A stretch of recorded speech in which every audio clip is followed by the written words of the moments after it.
ಒಂದು ತಿಂಗಳು 2 ತಿಂಗಳಂತರೂ social media ಮಾಧ್ಯಮದಲ್ಲಿ ಅಂತರೂ ನಮ್ಮದೇ ಸುದ್ದಿ ಇರಬೇಕು ಅನ್ನುವಂಥ ರೀತಿಯಾದಂಥ ಮೈಂಡ್ ಸೆಟ್ ಅಲ್ಲಿ ಇರ್ತಾರೆ ಅವರು. ನೋಡಿ, ಧರ್ಮಸ್ಥಳ ಟು ದೆಹಲಿ ಬುರ್ಡೆ ಪ್ಲಾನ್ ಹೇಗಿತ್ತು ಅನ್ನೋದ್ರ ಬಗ್ಗೆ ಕೂಡ ಗಮನಿಸ್ತಾ ಹೋಗೋಣ. ಸೊ ಮತ್ತೊಂದಿಷ್ಟು ಅಪ್ಡೇಟ್ ಇದೆ. ಬುರ್ಡೆ ಬಿಡುವ ಮುನ್ನ ಚಿನ್ನಯ್ಯ ಗ್ಯಾಂಗ್ ಪ್ಲಾನ್ ಹೇಗಿತ್ತು ಅನ್ನೋದ್ರ ಬಗ್ಗೆ. ದೆಹಲಿಗೆ ತಲೆಬುರುಡೆಯನ್ನ ಕೊಂಡೊಯ್ದಂತ ಗ್ಯಾಂಗ್ ಇದು. ಬುರುಡೆ ಬಿಡುವ ಮುನ್ನ ಚಿನ್ನಯ್ಯ ಗ್ಯಾಂಗ್ ಪ್ಲಾನ್ ಮಾಡ್ಕೊಂಡಿತ್ತು. ದೆಹಲಿಗೆ ತಲೆ ಬುರುಡೆಯನ್ನ ಕೊಂಡೊಯ್ದಿದ್ದ ಗ್ಯಾಂಗ್ ಅನ್ನುವಂತ ಪ್ರಶ್ನೆ ಇದೆ ಇಲ್ಲಿ. ಚಿನ್ನಯ್ಯನ ಸಮೇತ ಬುರುಡೆ ತೆಗೆದುಕೊಂಡು ಹೋಗಿದ್ರು ಈ ಒಂದು ಟೀಮ್. ದೆಹಲಿಯಲ್ಲಿ ಪ್ರತಿಷ್ಠಿತ ವ್ಯಕ್ತಿಯನ್ನ ಭೇಟಿಯಾಗಿದ್ದಾರೆ ಈ ಟೀಮ್. ಬುರುಡೆ ಸಮೇತ ಇಡೀ ಪ್ರಕರಣದ ಕತೆ ಹೇಳಿದ್ದ ತಂಡ ಪ್ರತಿಷ್ಠಿತ ವ್ಯಕ್ತಿಯನ್ನ ಭೇಟಿಯಾಗಿ ಬುರುಡೆ ಷಡ್ಯಂತ್ರ ಅಲ್ಲಿ ರಚಿಸ್ತಾರೆ. ಏ ಚಿನ್ನಯ್ಯ, ಏನಯ್ಯ ನಿನ್ನ ಪ್ಲಾನ್? ಖಂಡಿತ ಇಲ್ಲಿ ಚಿನ್ನಯ್ಯನ ಪ್ಲಾನ್ ಏನು ಅನ್ನೋದೇ ಇಲ್ಲಿ ಬಹುದೊಡ್ಡ ಪ್ರಶ್ನೆ ಆಗ್ಬಿಟ್ಟಿದೆ. ಅಪ್ಪ, ಇಷ್ಟು ದಿನ ಚಿನ್ನಯ್ಯ, ಅಯ್ಯೋ ಚಿನ್ನಯ್ಯ ಆಟ ಆಡ್ಸಿದ್ದ ಈ ಚಿನ್ನಯ್ಯ ಅಯ್ಯೋ ಏನ್ ಆ ಕಡೆ ತೋರ್ಸಿದ್ದೇನು, ಈ ಕಡೆ ತೋರ್ಸಿದ್ದೇನು, ಪಾಪ SIT ಬೆಟ್ಟಕ್ಕೆ ಕರ್ಕೊಂಡು ಹೋಗಿದ್ದೇನು, ಮತ್ತೆ ಕೆಳಗೆ ಹಳ್ಳಕ್ ಕರ್ಕೊಂಡು ಹೋಗಿದ್ದೇನು ಅಲ್ವಾ ಸಿರಾಜ್? ಒಂದ್ ನೋಡಿರ್ತೀರಿ ಅಲ್ವಾ, ಹಿಂಗೆ ಒಂದು ಇಷ್ಟು 20-25 ದಿನ ನಡೀತ ಅನ್ಸದಲ್ವಾ ಶೋಧ ಕಾರ್ಯ. ಆ ಒಂದು ಟೈಮ್ ಅಲ್ಲಿ ಏನು ಎಲ್ಲಾ ಆಟ ಆಡ್ಸಿರ್ತಾನೆ ಚಿನ್ನಯ್ಯ. ಪ್ಲಾನು ಏನ್ ಪ್ಲಾನ್ ಅಂತೀರಾ?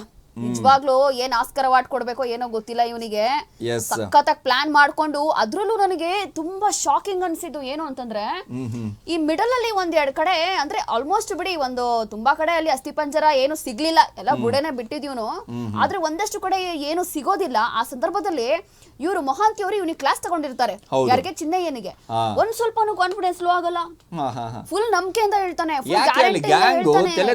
Full brain wash. ಅಂದ್ರೆ ಅವನು ಎಷ್ಟು ಯಾವ ಮಟ್ಟಕ್ಕೆ ಜನ ಇದಾಗಬಹುದು ಅಂದ್ರೆ ನಾವ್ ಈಗಲೇ ಫಿಕ್ಸ್ ಆಗಕ್ ಸಾಧ್ಯ ಇಲ್ಲ. ಈ ರೀತಿ ಅವ್ನು ಯಾಕೆ ಹೇಳಿದ್ದಾನೆ, ಅಥವಾ ಈಗಾಗ್ಲೇ ಚಿನ್ನಯ್ಯ ಎಷ್ಟು 10 ದಿನ ಕಸ್ಟಡಿಗೆ ತಗೊಂಡಿದ್ದಾರೆ SIT ಅಧಿಕಾರಿಗಳು. ಇದ್ರಲ್ಲೂ ಕೂಡ ಮತ್ತಷ್ಟು ಸತ್ಯ ಹೊರಗ್ ಬರುತ್ತೆ. ಈಗಲೇ ನಾವು ಈ ರೀತಿಯಾದಂತಹ ಮಾಡಿರಬಹುದು ಅಂತ ಗೆಸ್ ಮಾಡಬಹುದು ಅಷ್ಟೇ, ಆದ್ರೆ ಇಲ್ಲಿ ಫಿಕ್ಸ್ ಮಾಡೋಕ್ ಆಗೋದಿಲ್ಲ. ಅಂದ್ರೆ ಏನು ಚಿನ್ನಯ್ಯ ಅನ್ನೋ ವ್ಯಕ್ತಿ ನಿಜವಾಗ್ಲೂ ಸುಳ್ಳೇ ಹೇಳಿದಾನ, ಅಥವಾ SIT ಅಧಿಕಾರಿಗಳು ಏನಾದ್ರೂ ಸಸ್ಪೆನ್ಸ್ ಇಟ್ಕೊಂಡಿದ್ದಾರಾ? ಯಾಕಂತಂದ್ರೆ ಇನ್ನು ಯಾವುದೇ ರೀತಿಯಾದಂತಹ ಅಧಿಕೃತ ಮಾಹಿತಿಯನ್ನ ಬಿಟ್ಕೊಟ್ಟಿಲ್ಲ. ಆದ್ರೆ ಚಿನ್ನಯ್ಯನ ಪ್ಲಾನ್ ಏನು ಅನ್ನೋದೇ ಗೊತ್ತಾಗ್ತಿಲ್ಲ ನೋಡಿ.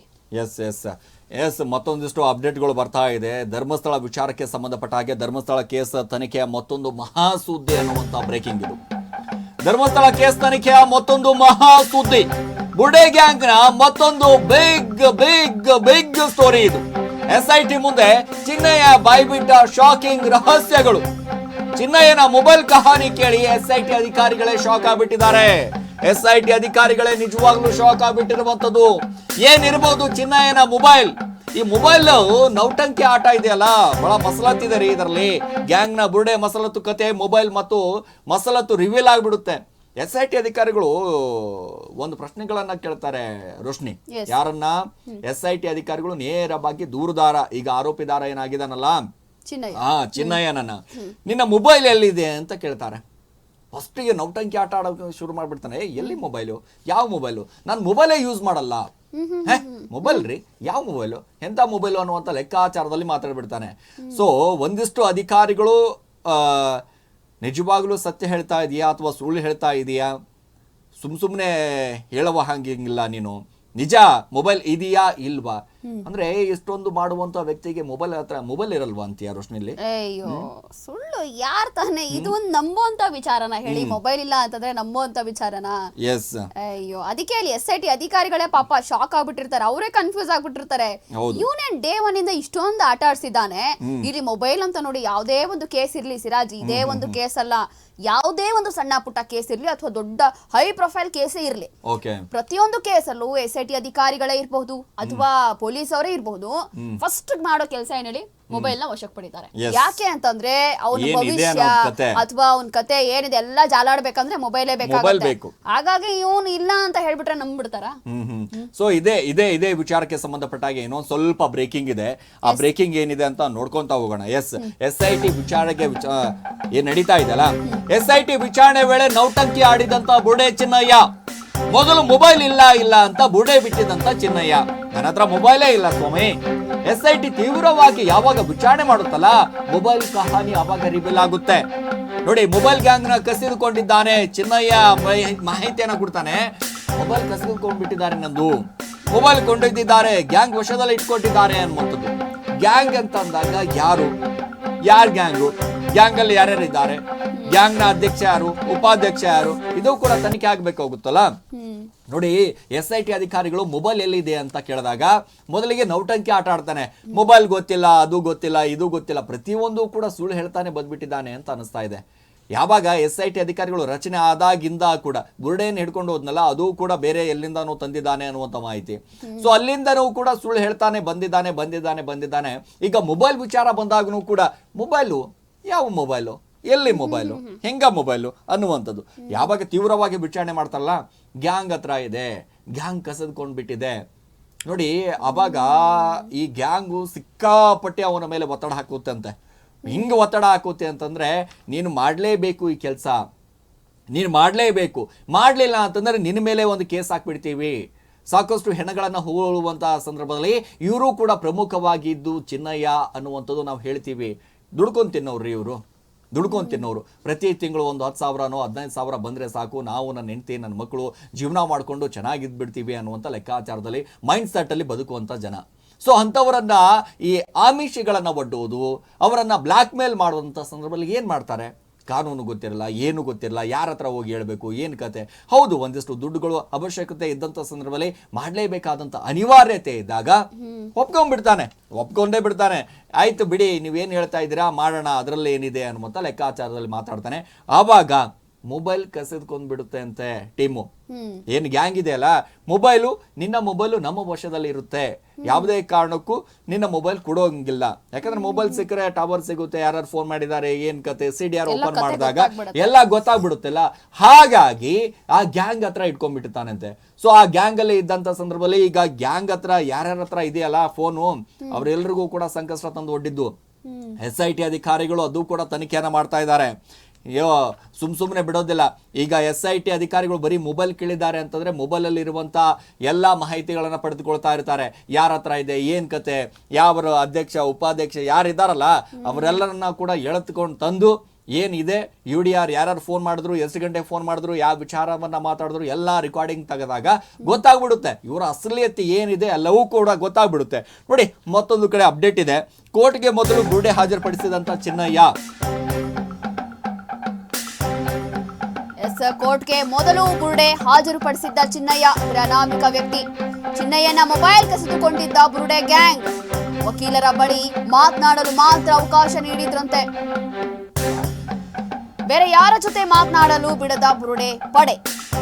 ಗ್ಯಾಂಗ್ ಬಳಿಯೇ ಚಿನ್ನಯ್ಯನ ಮೊಬೈಲ್ ಇರೋ ಮಾಹಿತಿ ಇದೆಯಾ? ಹಾಗಾದ್ರೆ ನೋಡಿ ಯಾವ ರೀತಿ ಇಲ್ಲಿ ಅಂದ್ರೆ ಯಾವ ರೀತಿ ಪ್ರೆಷರ್ ಹಾಕಿದ್ರ ಈ ಒಂದು ಚಿನ್ನಯ್ಯ ಅನ್ನುವಂತಹ ವ್ಯಕ್ತಿ ಏನಿದ್ದಾನೆ ಇವನ್ ಮೇಲೆ ಯಾವ ಮಟ್ಟಕ್ಕೆ ಏನಾದ್ರು ಪ್ರೆಷರ್ ಹಾಕಿದ್ರಾ ಅನ್ನುವಂತ ಪ್ರಶ್ನೆ ಕಾಡ್ತಾ ಇದೆ. ಅದ್ರಲ್ಲೂ ನೋಡಿ ಒಂದಷ್ಟು ಮಾಹಿತಿ ಇರೋ ಪ್ರಕಾರ ಕೇವಲ 3 ಲಕ್ಷ ರೂಪಾಯಿಗೆ ಈ ರೀತಿ ಮಾಡಿದ್ನ ಅನ್ನುವಂತ ಪ್ರಶ್ನೆ ಇನ್ನು ಕನ್ಫರ್ಮ್ ಆಗಿಲ್ಲ.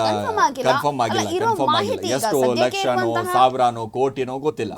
ಸದ್ಯಕ್ಕೆ ಇರುವಂತಹ ಇನ್ಸೈಡ್ ಮಾಹಿತಿಯಲ್ಲಿ ನಮಗೆ ಗೊತ್ತಾಗಿರುವಂತದ್ದು 2 ಗ್ಯಾಂಗ್ ಇಂದ 1 ಗ್ಯಾಂಗ್ ಇಂದ ಏನು 2 ಲಕ್ಷ ತಗೊಂಡಿದ್ದೀನಿ ಅಂತ ಹೇಳ್ತಾನೆ, ಇನ್ನೊಂದು ಗ್ಯಾಂಗ್ ಇಂದ 1 ಲಕ್ಷ ತಗೊಂಡಿದ್ದೀನಿ ಅಂತ ಹೇಳ್ತಾನೆ. ಅಂದ್ರೆ ಕೇವಲ 3 ಲಕ್ಷಕ್ಕೋಸ್ಕರ ಅವ್ನು ಇಷ್ಟೆಲ್ಲಾ ಪ್ಲಾನ್ ಮಾಡಿದ್ನ? ಇದು ನಂಬುವಂತ ಮಾತಾ? ಎಸ್, ಯಾಕಂದ್ರೆ ಈಗ ಗ್ಯಾಂಗ್ ವಿಚಾರಕ್ಕೆ ಮೊಬೈಲ್ ವಿಚಾರಕ್ಕೆ ಮಾತಾಡ್ತಾ ಇದ್ವಿಲ್ಲ ನಾವು, ಅವಾಗ ಗ್ಯಾಂಗ್ ಹೇಳುತ್ತಂತೆ ವಕೀಲರನ್ನ ಜೊತೆ ಬಿಟ್ರೆ ಬೇರೆ ಯಾರ ಜೊತೆಗೂ ಕೂಡ ಮಾತಾಡಂಗಿಲ್ಲ, ನೀನು ಮಾತಾಡಿದ್ರೆ ಅದು ಕತೆ ಬೇರೆ ಆಗ್ಬಿಡುತ್ತೆ. ಈಗ ಈ ಕೋರ್ಟ್ಗೆ ತಂದು ಕೊಟ್ನಲ್ಲ ಬುರುಡೆ, ಯಾರ ಬುರುಡೆ ಅದು, ಎಲ್ಲಿಂದ ಬುರುಡೆ, ಏನ್ ಕತೆ, ಒಂದಿಷ್ಟು ತನಿಖೆ ನಡೀತಾ ಇದೆ, FSL ವರದಿ ಬರ್ಬೇಕು ಇನ್ನೂ ಕೂಡ.